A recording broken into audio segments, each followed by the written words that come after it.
Ada beberapa negara terkenal di dunia yang memiliki julukan khusus. Misalnya, Indonesia memiliki julukan kepulauan, paru-paru, dan lain-lain. Sebaliknya, Jepang memiliki julukan negeri sakura atau matahari terbit. Berbeda dengan Rusia yang memiliki julukan beruang merah, Thailand memiliki bangsa julukan gajah putih. Semua julukan ini disematkan berdasarkan ciri khas yang hanya dimiliki oleh negara tersebut. Lantas, apakah Anda pernah dengar dengan negara yang memiliki julukan dunia neraka? Julukan yang cukup mengerikan bukan? Neraka dunia itu bernama Kamboja. Secara geografis, Kamboja bertetangga dengan Laos di wilayah timur laut, Vietnam di wilayah timur dan tenggara, serta Thailand di bagian barat dan utara. Para wisatawan yang sering berwisata ke Kamboja adalah di Angkor Wat yang identik dengan Kamboja. Pada tahun 1992, Angkor Wat secara resmi masuk dalam daftar situs warisan dunia UNESCO Top Dunia. Lalu, bagaimana mungkin negara ini memiliki julukan yang benar-benar mengerikan, seperti dunia neraka? Berikut adalah 5 fakta tentang Kamboja, negara yang dijuluki neraka dunia. Neraka dunia. Negara Kamboja dikatakan sebagai hell on earth atau neraka di dunia.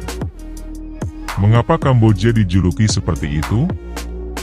Hal ini karena akan adanya perang saudara di negara yang bersangkutan, yang telah menyebabkan kematian jutaan nyawa.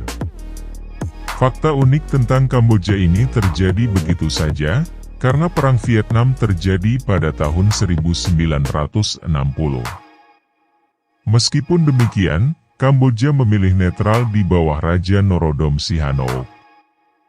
Sayangnya, sikap netral tersebut membuat Jenderal Lon Nol dan Pangeran Sirik Matak yang berpihak kepada Amerika Serikat menjadi tidak suka dan hendak menggulingkan kekuasaan raja. Raja Norodom memiliki hubungan kerja dengan kelompok Khmer Merah, yang berusaha mengembalikan kedudukannya.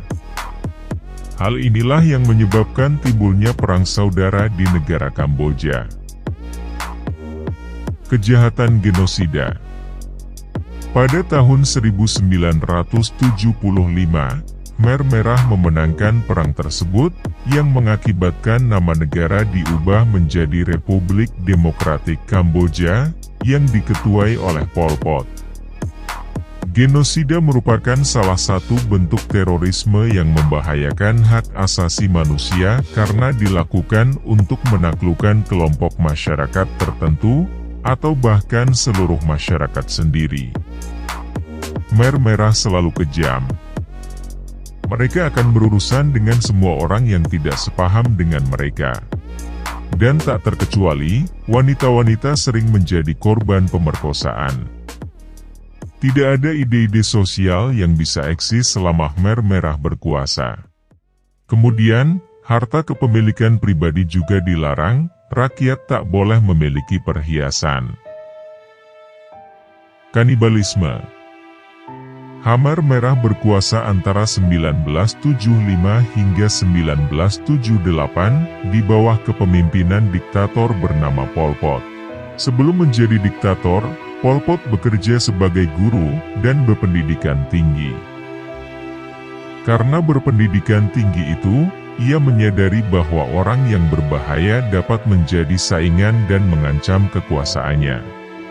Oleh karena itu, banyak orang dari berbagai profesi yang meninggal di tempat itu juga. Termasuk dokter, pegawai, guru, petugas polisi, dan orang-orang pintar lainnya. Sekolah-sekolah pun juga ditetapkan sebagai penjara.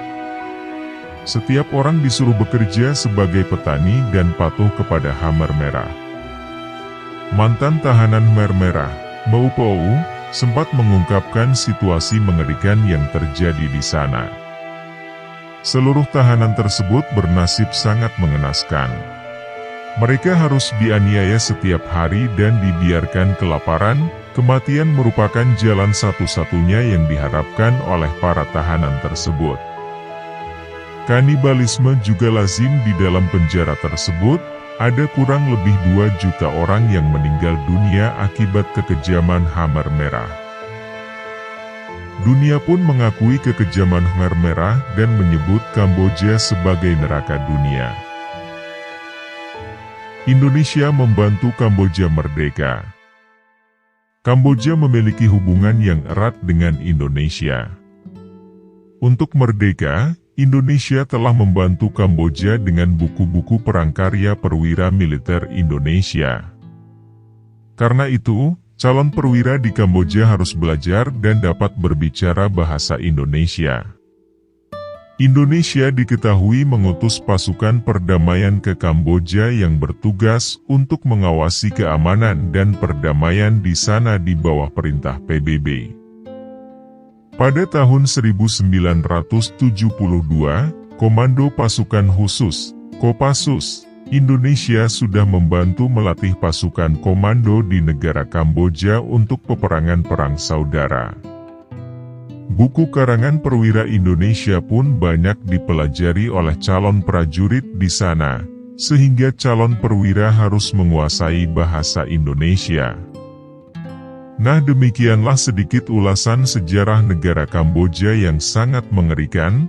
Semoga dengan kejadian tersebut negara kita serta negara-negara lainnya selalu damai dan tidak terulang kembali.